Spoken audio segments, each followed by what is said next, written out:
Alright, we're back. So I got the pan piece cleaned up here. So that should be able to fit that in there without too much effort.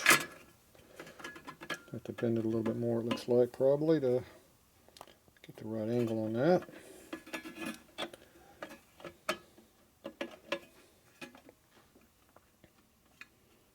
Yeah, looks like about the right angle.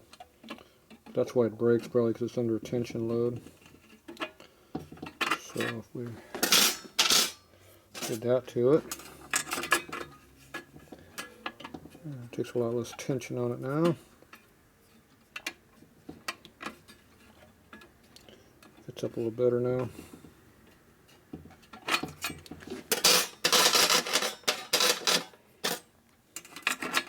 Precision machining there.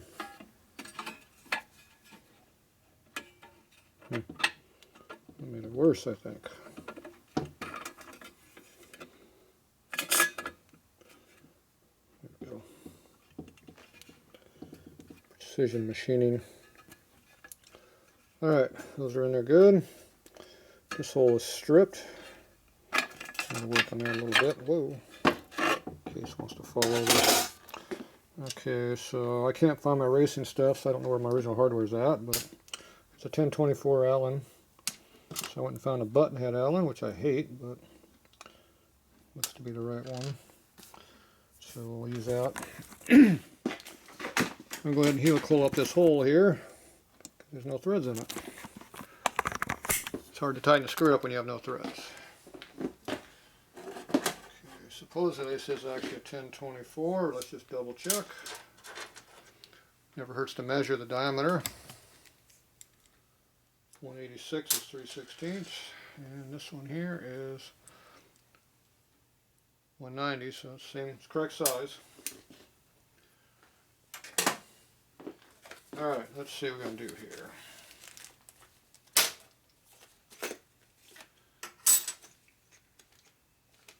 It's pretty tight in there to get in that hole, because it's right up against this boss. That's going to be a problem.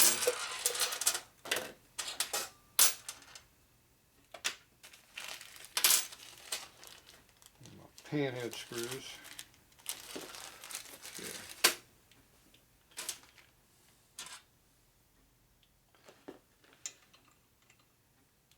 Yep. As expected, it's tight. At least it fits, kind of. Okay, we need a 13/64 screw. That's nice. And what size that is? It's 13/64. Let's see. Tap drill. I think you'll find out what a 13/64 drill is.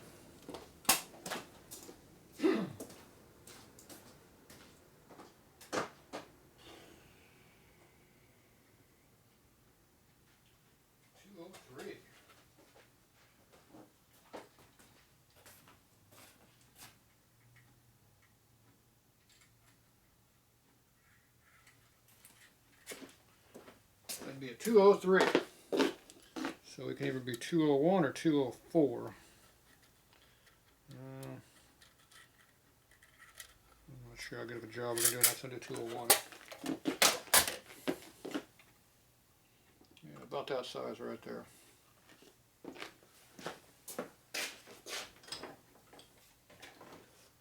Do a little precision drilling. Let's see, what are we going to plug over here? I don't know what's plugged in. Whatever that is, it just got unplugged.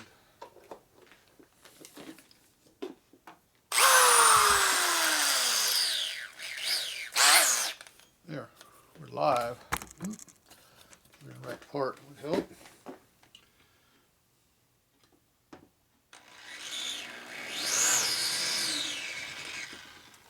Okay.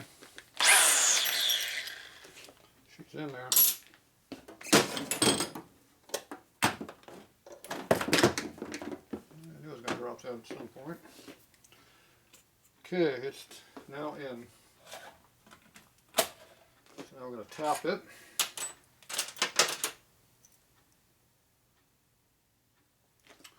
This one here I haven't cut the last thread off, so it's got a little more taper to it, so I'm going to use that one. Got our T-handle wrench here. So we'll run that right in there as straight up and down as we can make it. Limited space.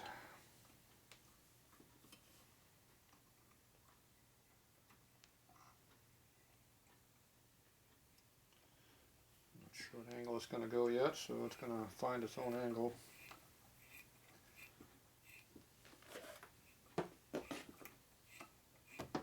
Pretty much dictated by the case. The case is right up against it here. Not like we got a lot of room. Don't have a lot of room to play around with this.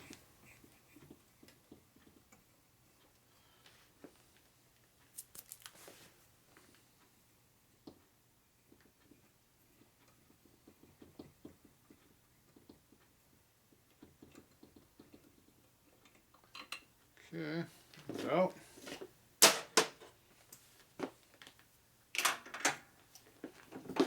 Nozzle.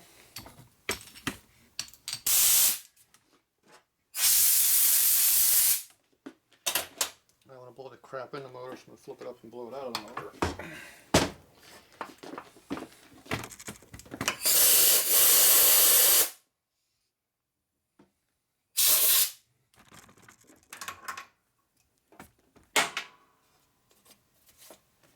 Okay.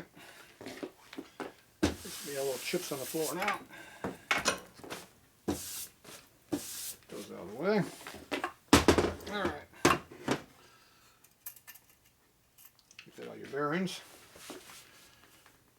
Okay, so we can either use a little locking ones, or we can use something else. We'll use a little locking ones.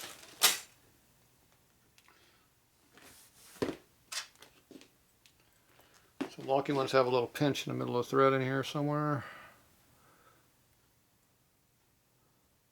You can kind of see it, but I'm not seeing it on this one.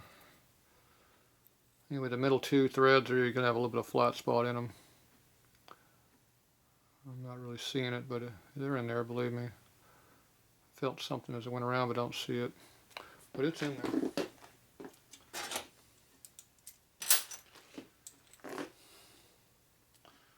So it's just a helical, you spin it on in there, and when you're below the surface, quit turning.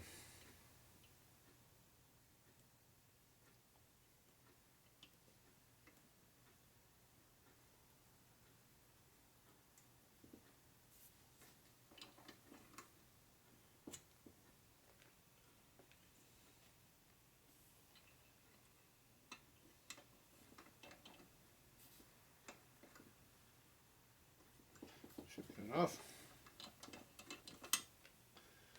Alright. Now I can figure out I'm going to pop the little tang off. A little tang in there you got to pop off. You can see in there the tang, but it's right in there.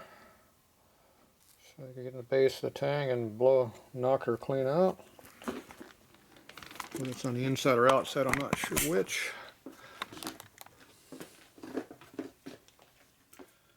Let's see, appears to be on the right side. So you get a little small screwdriver and punch it. You can use a little drill bit. And hit it with that, knock it out. Not the taper side, the flat side. Has to be flat, whatever it is. No taper. Taper jams it in. So I've got a little micro screwdriver. I can use that. I don't think I have anything small enough to go in the hole. Nope.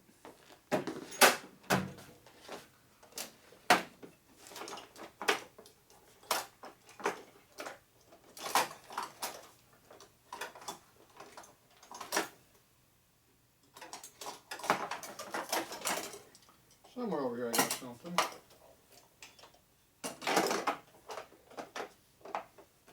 There we go. That'll be a small enough blade. So turn it the right direction, lay it in there flat so you know you're hitting on it. And it came right out over here. You want to make sure you always find your tang. So you see now the hole's open there. The tang is right there. What you don't want the tang to do is go inside the bearing right here, because it will destroy the bearing in short order if it doesn't rotate. So that's why you make sure you always find your tang. So before we leave that and lose it, I'm going to deposit in a receptacle that we don't need it in. So it'll be good. So there you go. That's how you do it.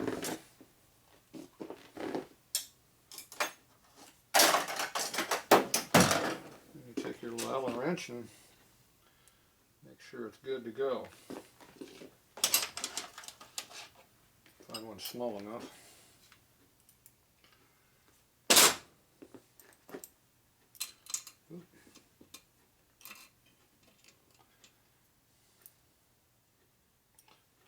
Yeah. Try the new one out, I guess. Little dinky thing.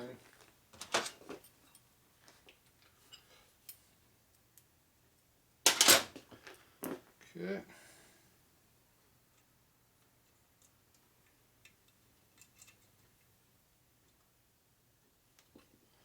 Definitely locking. Yeah. Ugh. Tighter than hell. That's going to make it really interesting to tighten up.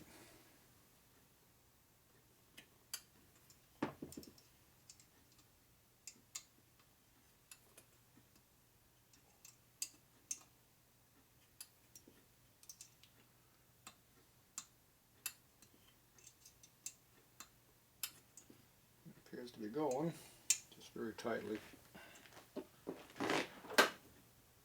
Let's see if we can speed the process up a little bit by taking a pair of pliers. Get a little more leverage.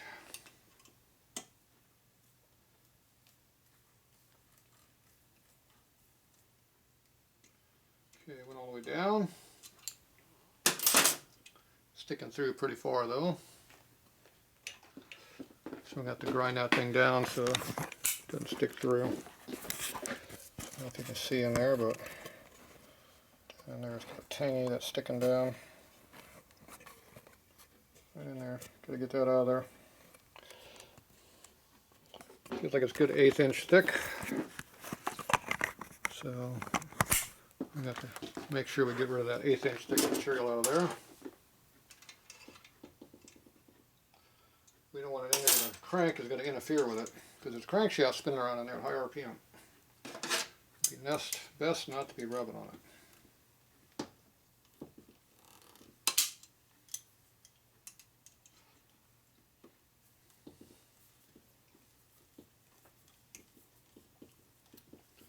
Don't have to worry about this one falling out.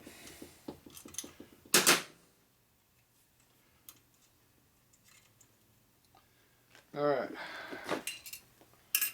This appears to be a 1/2 inch long. We need a 3/8 long one. Yep, 1/2 inch. We need to cut it down to 3/8 of an inch probably. So that's what we're going to have to do. So the easiest way to do that is a pair of vice grips to hold this right here and then grind it off in a grinder. So we'll be back.